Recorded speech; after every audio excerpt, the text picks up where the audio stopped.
নমস্কাৰ মই অপূৰ্বল্লভ গোস্বামীয়ে খবৰত ভাৰত আৰু বাংলাদেশৰ শেহতীয়া পৰিস্থিতি সম্পৰ্কে কিছু আলোচনা কৰিম।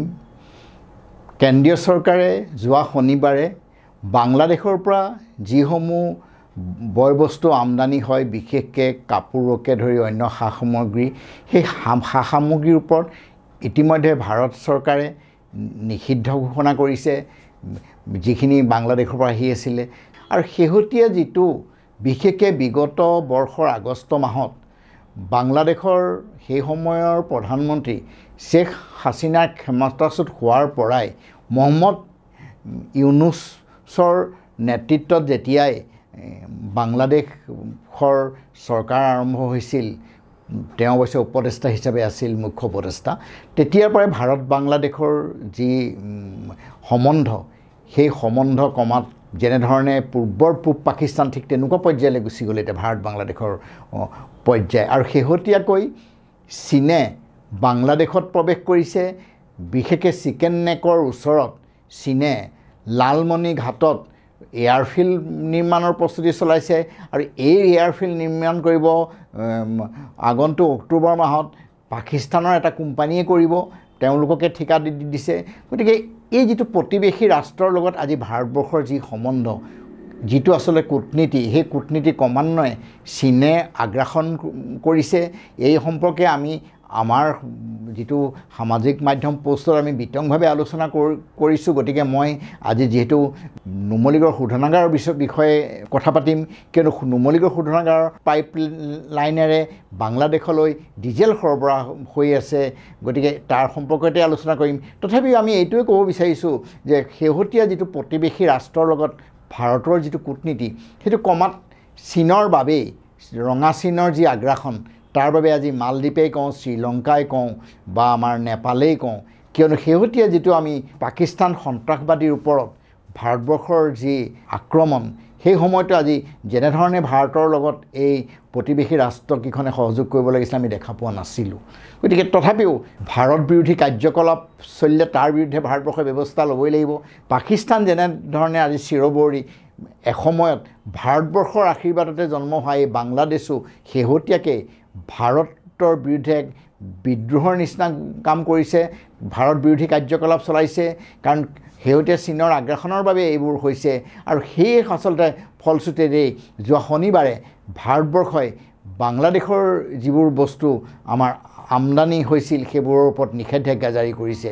গতিকে নুমলীগড় শোধনাগাৰৰ লগত বাংলাদেশৰ সেই সময়ৰ শ্বেখ হাছিনাৰ লগত এটা চুক্তিমতেই ভাৰতবৰ্ষই মৈত্ৰী পাইপলাইন নিৰ্মাণ কৰি তেল সৰবৰাহ কৰিছিল। আৰু ভাৰতবৰ্ষৰ বিশেষকৈ নুমলীগড় শোধনাগাৰৰ প্ৰতি মাহে 8,000 মেট্ৰিক টন তেল এই পাইপেৰে নুমলীগড়ৰ শিলিগুৰিৰ যি মাৰ্কেটিং টাৰ্মিনাছ, তাৰ পৰাই যায় মৈত্ৰী পাইপলাইনেৰে। গতিকে বিগত বৰ্ষত যেতিয়া এই হাছিনাৰ ক্ষমতাচ্যুতৰ পিছত ঠিক 2 মাহ ধৰি এই পাইপলাইনৰ তেল সৰবৰাহ বন্ধ হৈ আছিল, ফেব্ৰুৱাৰী মাহত পুনৰ এই পাইপলাইন বাংলাদেশলৈ যোৱা মৈত্ৰী পাইপলাইনলৈ তেল সৰবৰাহ হৈ আছে। কিন্তু এই সৰবৰাহটো আজি যিটো ভাৰতবৰ্ষই আজি নিষেধাজ্ঞা জাৰি কৰিছে, গতিকে অনাগত দিনত বাংলাদেশলৈ এই মৈত্ৰী পাইপলাইনে কিমান দিন তেল সৰবৰাহ হ'বগৈ, সি এক অনিশ্চয়তা আহি পৰিছে। কাৰণ কিয়নো সেই সময়ত যেতিয়া ভাৰতবৰ্ষৰ লগত বাংলাদেশৰ এটা সুসম্পৰ্ক আছিল, যাৰ বাবেই আচলতে প্ৰতিবেশী ৰাষ্ট্ৰ হিচাপে নুমলীগড় শোধনাগাৰৰ যি ডিজেল গৈছিল সেইটো কম দামত গৈছিল। কাৰণ কিয়নো নুমলীগড় শোধনাগাৰে যেতিয়াই বাংলাদেশলৈ তেল প্ৰেৰণ কৰিছিল, তাত এক্সাইজ বেনিফিট পোৱা নাছিল। তথাপিও সেই সময়ত আমি এই সম্পৰ্কে যেতিয়া শোধনাগাৰ কৰ্তৃপক্ষৰ লগত যোগাযোগ কৰিছিলোঁ, যিহেতু তেওঁলোকে এটাই কৈছিল যে যিহেতু এই শোধনাগাৰ সম্প্ৰসাৰণ হ'বৰ বাবে আজি 9 মিলিয়নৰ সম্প্ৰসাৰণ হ'ব, গতিকে আমাক যিহেতু এখন বজাৰ লাগিব, গতিকে এই মাৰ্কেট সম্প্ৰসাৰণৰ বাবেই বাংলাদেশলৈ তেওঁলোকে, যদিও আচলতে তেওঁলোকৰ কিছু লোকচান হৈছিল, তেওঁলোকে তেল সৰবৰাহ কৰিছিল। যিহেতু আপোনালোকে জানে আজি নুমলীগড় শোধনাগাৰৰ অইল ইণ্ডিয়াৰ সিংহভাগ অংশ আছে, কাৰণ আৰু অসম চৰকাৰৰ 20% আছে ইয়াত। গতিকে অইল ইণ্ডিয়াৰ যিখন তেওঁলোকৰ শেহতীয়া যিখন বাৰ্ষিক সভা হৈছিল বিগত বৰ্ষত, অধ্যক্ষ তথা পৰিচালক সঞ্চালক অইল ইণ্ডিয়াৰ তেওঁৰ নাম হৈছিলে ৰক্তিম ৰাথে। তেখেতে ছেপ্টেম্বৰ মাহত অনুষ্ঠিত হোৱা সেই বাৰ্ষিক সাধাৰণ সভাত উল্লেখ কৰিছিল যে নুমলীগড় শোধনাগাৰৰ যি সম্প্ৰসাৰণ কাম সেই সম্প্ৰসাৰণ কাম ভালভাৱে চলি আছে আৰু তেওঁৰ মতে 2026-27 বৰ্ষত এই বিত্তীয় বৰ্ষত সম্প্ৰসাৰণ কাম সম্পূৰ্ণ হ'ব, কাৰণ 3 মিলিয়নৰ পৰা আচলতে 9 মিলিয়নলৈ সম্প্ৰসাৰণ কৰা হৈছিল। আৰু সেই সময়ত এনেকুৱা ধৰণৰ এটা আছিল, যদি এই সম্প্ৰসাৰণ সম্পূৰ্ণ হয় তাত ডিজেলেই হ'ব প্ৰায় 5 মিলিয়ন আৰু যিটো 9 মিলিয়নৰ 4 মিলিয়ন পেট্ৰল বা অন্যজাত সামগ্ৰী থাকিব। গতিকে এই ডিজেলৰ যিটো বজাৰ বাংলাদেশলৈ, সেই যিহেতু এইটো সম্পূৰ্ণ যদি কাৰ্যক্ষম হ'লে 1.5 মিলিয়নমান বাংলাদেশলৈ তেওঁলোকে প্ৰেৰণ কৰিব। এনেকুৱা ধৰণৰ এটা তেওঁলোকে কৰিয়ে এই সম্প্ৰসাৰণৰ কাম হৈছিল। গতিকে এই যিহেতু আজি বাংলাদেশৰ লগত যিটো আমাৰ শেহতীয়া পৰিস্থিতি, সেই পৰিস্থিতিৰ বাবে এতিয়া এক অনিশ্চয়তা আহিছে। যদিও আচলতে 26-27 বৰ্ষত নুমলীগড় শোধনাগাৰ 9 মিলিয়নৰ সম্প্ৰসাৰণ হৈ কাৰ্যক্ষম হৈ উঠিব। গতিকে এই যিটো বৃহৎ তেল, এই তেল আচলতে ক'ত বিপণন হ'ব তাক লৈ এতিয়া প্ৰশ্ন আহিছে। কাৰণ এইটো আপোনালোকে জানে, যিটো ভাৰত পেট্ৰলিয়ামে নিজৰ তেওঁলোকৰ মাৰ্কেটিং আছিল, কাৰণ এইটো 2017 চনৰ কথা। ভাৰত পেট্ৰলিয়ামৰ পৰা অংশখিনি অইল ইণ্ডিয়ালৈ ট্ৰেন্সফাৰ হ'ল আৰু ভাৰত পেট্ৰলিয়ামৰ তেওঁলোকৰ নিজৰ আচলতে বিপণন আছে, বিশেষকৈ আউটলেট আছে, তেওঁলোকৰ পেট্ৰল পাম্প আছে। আৰু এই পেট্ৰল পাম্প থকাৰ বাবেই ভাৰত পেট্ৰলিয়ামে মাৰ্কেটিঙৰ কাৰণে এটা দক্ষ আছিল। গতিকে নুমলীগড় শোধনাগাৰ যেতিয়াই অইল ইণ্ডিয়ালৈ গ'ল, কিন্তু অইল ইণ্ডিয়াৰ তেনেকুৱা ধৰণৰ কোনো আউটলেট বা কোনো ধৰণৰ তেল বিপণনৰ তেল আচলতে তেওঁলোকে অন্বেষণ বা খননহে চলায়।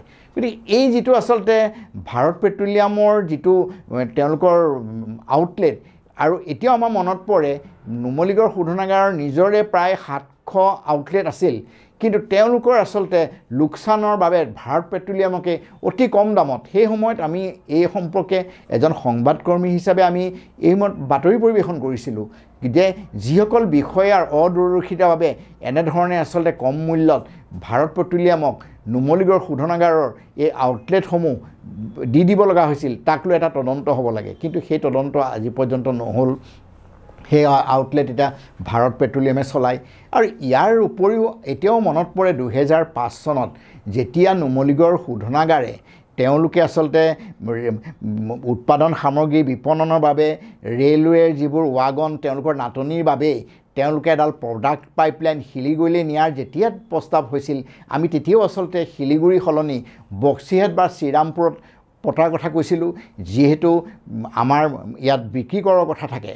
কাৰণ আজিৰ তাৰিখতো আচলতে তৈলজাত সামগ্ৰীৰ ওপৰত GST অহা নাই। গতিকে এই বিক্ৰী কৰাৰ সম্পূৰ্ণ লাভ এতিয়া পশ্চিমবংগই পাই আছে। কিন্তু এইটোৱে দুৰ্ভাগ্য, আমি সংবাদকৰ্মী হিচাপে যদিও সেই সময়ত আমি সংবাদপত্ৰত আমি বাতৰি পৰিৱেশন কৰিছিলোঁ, এইটো 2005 বৰ্ষৰ কথা, যে নুমলীগড় শোধনাগাৰৰ প্ৰডাক্ট পাইপলাইনত আমাৰ শিলিগুৰি সলনি শ্ৰীৰামপুৰ বা বক্সিহাটত হওক। কিন্তু সেই সময়ত আমি দেখিলোঁ জাতীয় সংগঠনেই কওক, অসম চৰকাৰে কওক, কাৰণ অসম চৰকাৰৰ তেতিয়া অংশ 10% আছিল, তথাপি অসম চৰকাৰৰ এটা দায়িত্ব আছিল 2005 চনত, কিন্তু তেওঁলোকে সেই দায়িত্ব নেদেখিলোঁ। নুমলীগড় শোধনাগাৰৰ যেনেধৰণে আচলতে এই পৰিকল্পিতভাৱে অসম বিৰোধী এক সক্ৰিয় হৈ এই শিলিগুৰিত মাৰ্কেটিং টাৰ্মিনাছ বহালে, আজি গোটেই যিটো আচলতে বিক্ৰী কৰকে ধৰি যিটো লাভ আজি পশ্চিমবংগই পাই আছে। কিন্তু এইবোৰ কথা আমাৰ কোনে শুনিব? গতিকে এতিয়া যিটো আচলতে সম্প্ৰসাৰণ, এই সম্প্ৰসাৰণটো আমি যিটো দেখা পাইছোঁ বহু দুৰ্নীতি, কিন্তু এই দুৰ্নীতিৰ বিষয়ে আমি শেহতীয়া এটা গোচৰ কৰিছিলোঁ। যিজন দুৰ্নীতি বিষয়া CBO, তেওঁ দুৰ্নীতি তদন্ত কৰিবলৈ আহি তেওঁ গুৱাহাটীৰ তাজ বিজহান্তৰ নিচিনাৰ হোটেলত ৰাজআতিথ্য লৈছিল। আৰু যেতিয়া আমি এইবোৰ কথা বাতৰিত পৰিৱেশন কৰিলোঁ, তেওঁ সেই তাজ বিজহান্তৰ টকাখিনি ঘূৰাই দিছিল। গতিকে এনেকুৱা ধৰণৰ কাৰ্যকলাপ এতিয়াও আচলতে যদি আমি চাওঁ, নুমলীগড় শোধনাগাৰৰ যিবোৰ আচলতে অৱসৰ গ্ৰহণ কৰিলে, সেই অৱসৰ গ্ৰহণ কৰা বিষয়েও আচলতে আজি তেওঁলোকে চিণ্ডিকেট খুলি আচলতে দুৰ্নীতি কৰি আছে।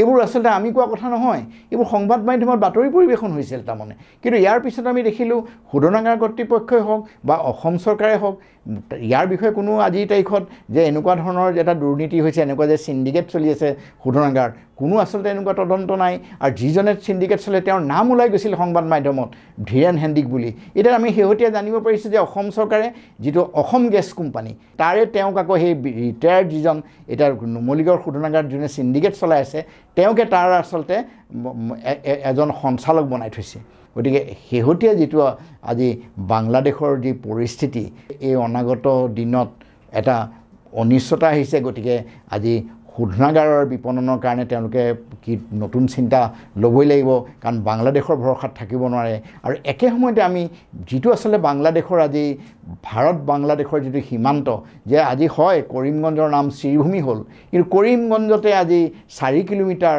অঞ্চল এতিয়াও উন্মুক্ত হৈ আছে আৰু এনেধৰণে ভাৰত বাংলা সীমান্ত এতিয়াও উন্মুক্ত হৈ আছে গতিকে আমি চৰকাৰক এইটোৱে আহ্বান জনাইছোঁ যিহেতু আজি চীনৰ আগ্ৰাসন আছে ৰঙা চীনৰ গতিকে এই যিটো আজি পাকিস্তানৰ সন্ত্ৰাসবাদীয়ে যিটো আজি ভাৰতবৰ্ষত কাৰ্যকলাপ চলাই সিদিনা 22 এপ্ৰিলত 26জনকৈ নিৰীহ লোকক হত্যা কৰিছিল গতিকে এই ভাৰত বাংলা সীমান্তৰ যিটো নিৰাপত্তা ব্যৱস্থা তাকো আচলতে আজি কেন্দ্ৰীয় চৰকাৰে কটকটীয়া কৰিব লাগে আৰু যিখিনি আচলতে উন্মুক্ত অঞ্চল তাক তৎকালীনভাৱে আচলতে আমি ভাবোঁ ফেন্সিঙে হওক যি হ'লেও পহৰাদাৰী নিয়োগ কৰি এই নিৰাপত্তা ব্যৱস্থা কটকটীয়া কৰিব লাগে কাৰণ বাংলাদেশতো বহুত এনেকুৱা ধৰণৰ মৌলবাদী সংগঠন এতিয়া সক্ৰিয় হৈ উঠিছে গতিকে আমি ভাবোঁ এক নিৰাপত্তাৰ প্ৰশ্ন আহিছে আৰু একে সময়তে আমি এই নুমলীগড় শোধনাগাৰৰ আজি যিটো আচলতে এই মৈত্ৰী পাইপলাইনৰ যিটো বিপণনৰ যি এটা আজি অনিশ্চয়তা আহি পৰিছে তাৰ কাৰণে আচলতে মই ভাবোঁ